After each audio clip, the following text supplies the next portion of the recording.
Good morning from Tarapith. আজ 24শে ফেব্রুয়ারি 2026 মঙ্গলবার, একটা ঝকঝকে সকাল। ঘড়িতে এখন সকাল 8টা। তারাপীঠ থেকে দুদিনে আমি দেখে নেব বীরভূমের 5টি সতীপীঠ: বক্রেশ্বরে দেবী মহিষমর্দিনী, লাভপুরে দেবী ফুল্লরা, বোলপুরে কঙ্কালীতলা, সাঁইথিয়াতে দেবী নন্দিকেশ্বরী ও নলহাটিতে দেবী নলাটেশ্বরী। তবে আজকে এই পর্বে আমরা দেখব রাঢ় বাংলার লালমাটির দেশ বীরভূমের তীর্থভূমি 51 সতীপীঠের অন্যতম শুধু নলাটির নলাটেশ্বরী মা। সড়কপথে যার দূরত্ব 25 কিলোমিটার, সময় লাগবে 1 ঘন্টা। সাথে থাকুন।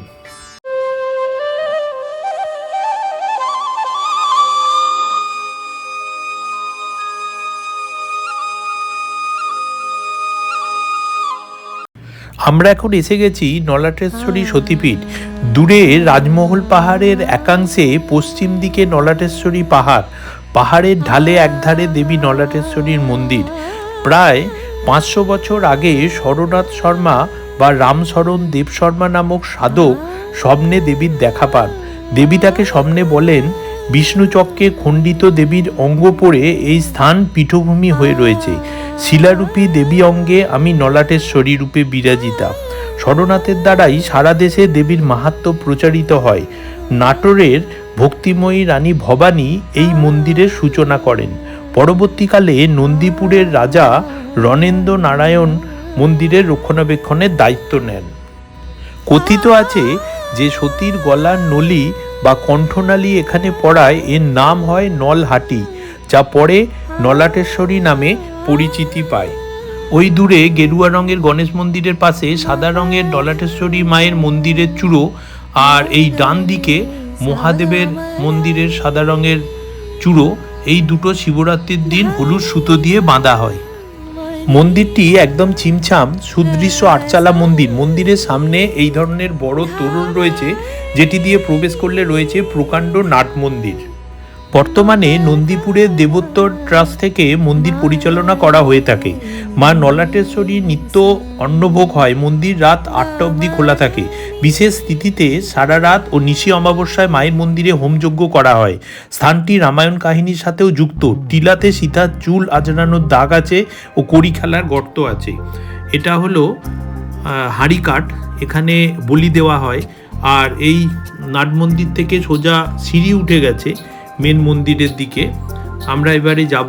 এই যে সিঁড়ি উঠে গেছে কতগুলো নাট মন্দির থেকে মেন মন্দির। বাঁ দিক দিয়ে উঠলে সোজা নলাটেশ্বরী গর্ভগৃহ, আর ডান দিক দিয়ে উঠলে কিছু মন্দির আছে, সেদিকেই আমরা যাচ্ছি। সারা বছর কালী রূপে পূজিত হলেও দুর্গাপুজোর 4 দিন মাকে দুর্গা রূপে পুজো করা হয়। এই মন্দির এখনও বলি প্রথা চালু আছে। দুর্গাপুজোর নবমী এবং কালী পুজোর দিন মন্দিরে বলি হয়। আষাঢ় মাসের শুক্লা নবমী তিথিতে দেবীর বার্ষিক পুজো। সামনেই রয়েছে পঞ্চমুণ্ডির আসন, দানপাত্র, আর সোজা রয়েছে গণেশ মন্দির। আর তার যদি ডান দিক দিয়ে আরম্ভ করি, এখানে রয়েছে ধূপদীপ পাত্র, আর তার এই ডান সাইডে রয়েছে আমাদের সিংহবাহিনী মা। সিংহবাহিনী মায়ের মূর্তি রয়েছে। আর তার পাশে এখানে রয়েছে মাঝে রামকৃষ্ণদেব, ডান দিকে সারদা মা, আর বাঁ দিকে বিবেকানন্দ। আর এটা হলো গণেশজির মন্দির, খুব সুন্দর মন্দির। এই সতীপীঠে একসাথে মা কালী, ভৈরব শিব আর ভগবান বিষ্ণুর পুজো করা হয়। এই গণেশজি মন্দিরের সামনে রয়েছে বিশেষ তাৎপর্যপূর্ণ পঞ্চমুণ্ডির এই আসন।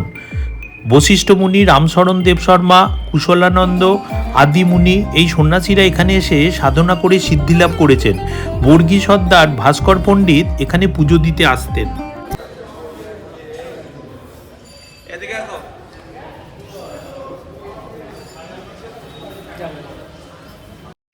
আমরা এখন নলাটেশ্বরী মায়ের গর্ভগৃহ দর্শন করছি।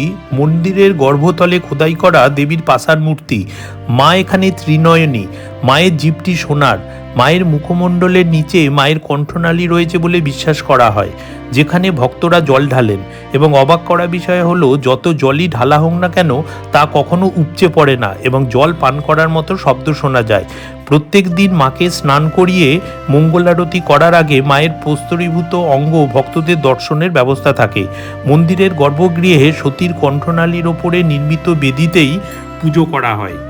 আমরা এখন দর্শন করছি নলাটেশ্বরী মায়ের গর্ভগৃহ। भरद्वाज पुरुषो वसुनित हरि भरद्वाज पुरुषो सुमित्रम हरि भरद्वाज पुरुषो सुजित हरि भरद्वाज पुरुषो सपरिवारे सर्व कल्याण कामसं सपरिवारे सर्व बाधा विघ्न सपरिवारे सर्व विघ्ननाश नरटेश्वरी देवी चरणामि करिष्यामि कालिका वै सुशालवासिनी धीमहि तन्नः प्रचोदयात् कालिका वै नरटेश्वरी पार्वती देवाय नमः ओम माया चक्रवर्ती भरद्वाज पुरुषो सपरिवारे सर्व कल्याण कामसं सपरिवारे सर्व बाधा विघ्न नरटेश्वरी देवी चरणामि करिष्यामि ओम कालिका वै सुशालवासिनी धीमहि तन्नः प्रचोदयात्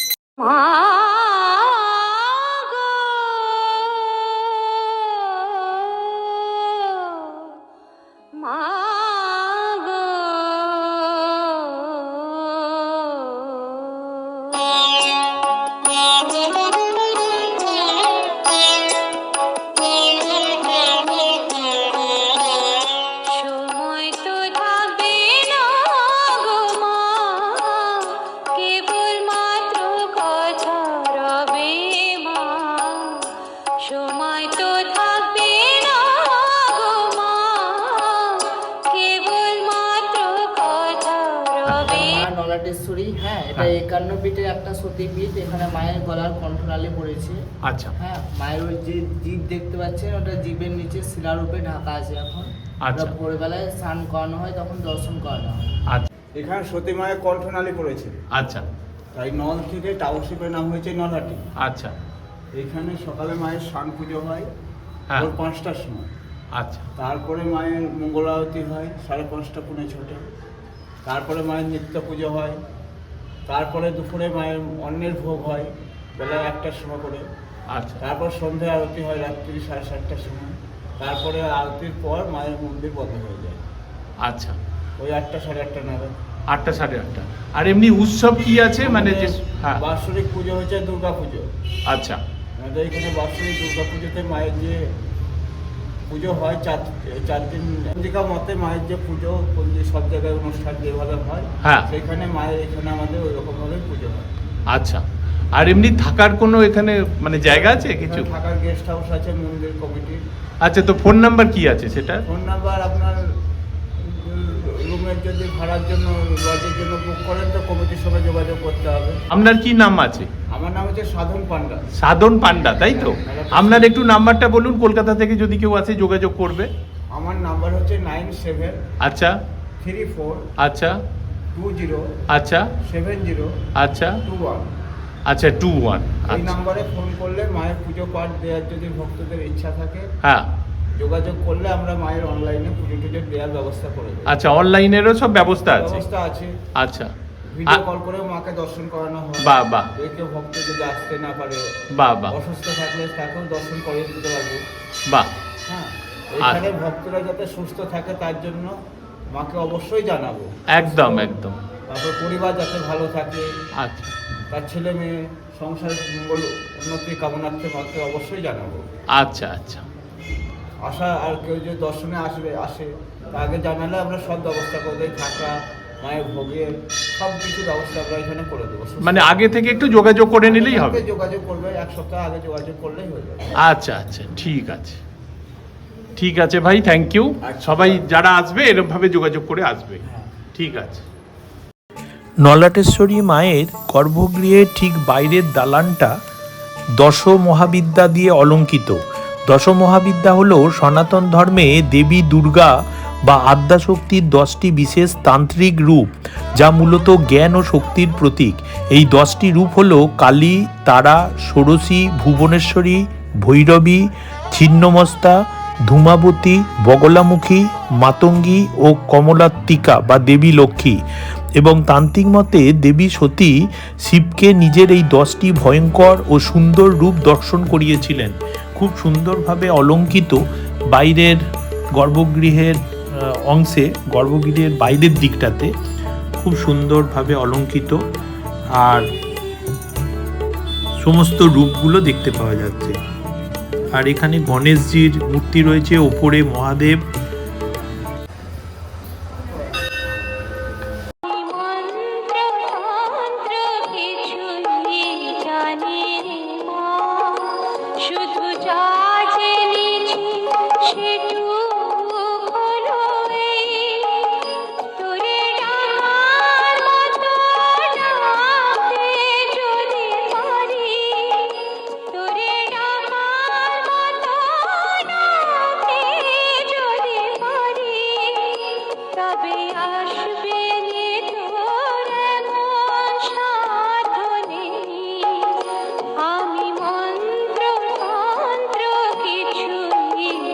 জানি রে মা।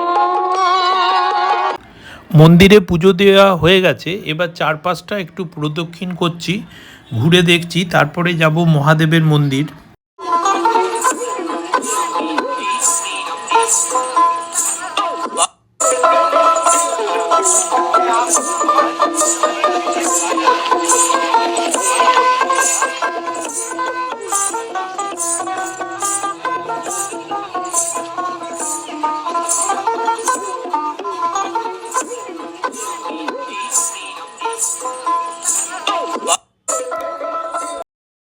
এটাই হলো গণেশ মন্দিরের সামনে সেই পঞ্চমুণ্ডির আসন, যেটা আগে আমি দেখিয়েছি।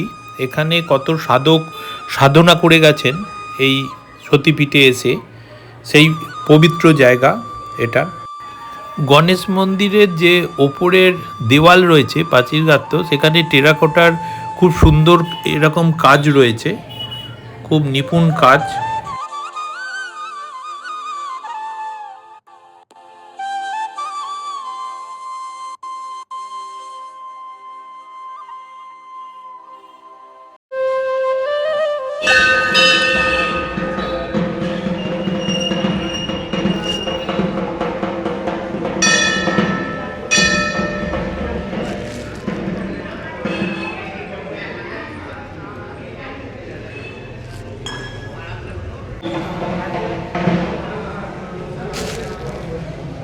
আচ্ছা দাদা, নমস্কার। নমস্কার। বলছি, কেউ যদি এখানে থাকতে চায়, কোনো ফোন নাম্বার বলবেন? এই নাম্বারটাতে যোগাযোগ করলে এখানে থাকার ব্যাপারেও হেল্প করা হবে, বা যদি ভোগ প্রসাদের ব্যাপারেও হেল্প করা হবে, তাই তো? ভোগ প্রসাদের ব্যাপারে হেল্প করা হবে। ভোগ আমরা এতে করি না, বুক করি না। সকালবেলা 8টার সময় এসে বলতে হবে, তাই তো? আচ্ছা, ঠিক আছে। আর আমি ফোনে বুক করি না, কারণ ফোনে বুক করে কত লোকের আমি 2-3 হাজার টাকা দিয়েছি। এক্ষেত্রে কিছু মানুষ গন্ডগোল করে বলে জেনুইন মানুষদেরও প্রবলেম হয়ে যায়, যারা সত্যি ধার্মিক ভক্তির লোক তাদেরও মুশকিল হয়ে যায়। আমি 1700 টাকা দিয়েছি কেবল ফোনে বুক করে। আর এমনি রুম মানে কীরকম আছে? 600 টাকা সর্বনিম্ন। আচ্ছা, সব থেকে কম হচ্ছে 500-600 এরকম সর্বনিম্ন। 500-600 এরকম আছে। তো কেউ যদি 400 টাকা পর্যন্ত আছে। আচ্ছা, কেউ যদি আসার আগে রুমের টাকা পাঠিয়ে দেয় বা কিছু, তাহলে মানে তাহলে অসুবিধা নেই? না, অসুবিধা নেই।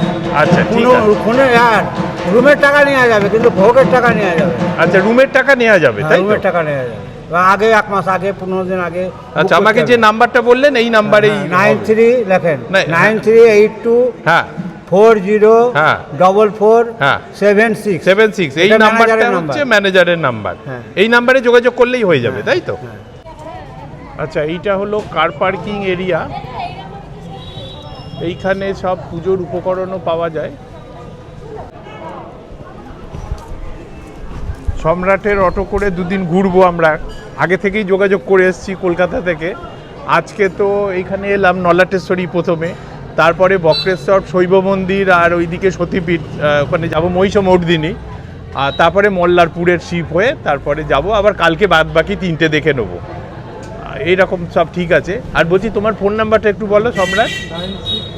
996 41 58 7982। আপনারা কলকাতা থেকে এলে এনার সাথে যোগাযোগ করে চলে আসবেন, ঠিক আছে? এখানে দেবীর ভৈরব হলেন যোগীশ বা যোগেশ। যখন ভৈরব মন্দিরের ভিত স্থাপন হয়, তখন মাটির নিচে শ্রীবিষ্ণুর পদচিহ্ন অঙ্কিত একখণ্ড শিলা পাওয়া যায়। আজও তা দেবী ও ভৈরবের আগে পূজিত হন। শাক্ত ও বৈষ্ণব ভাবধারার মিলনক্ষেত্র হিসাবেও এই মন্দিরের গুরুত্ব আছে। 4টে ছোট শিবলিঙ্গর পাশে রয়েছে একটা বড় শিবলিঙ্গ, আর তার ঠিক উল্টো দিকে রয়েছে নন্দী মহারাজ। ऊंचे ऊंचे वादी में बसते हैं भोले शंकर, कैसी लागी मुझको तेरी लगन, गाऊं और झूमू होके तुझ में मगन।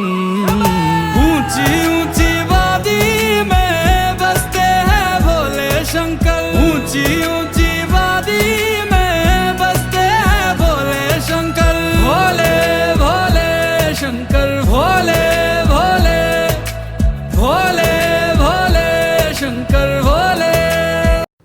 মন্দিরের পাশেই রয়েছে এই রকম একটা অনুষ্ঠান মঞ্চ, যেখানে বিবাহ, উপনয়ন সহ অন্যান্য শুভ অনুষ্ঠান সম্পন্ন হয়।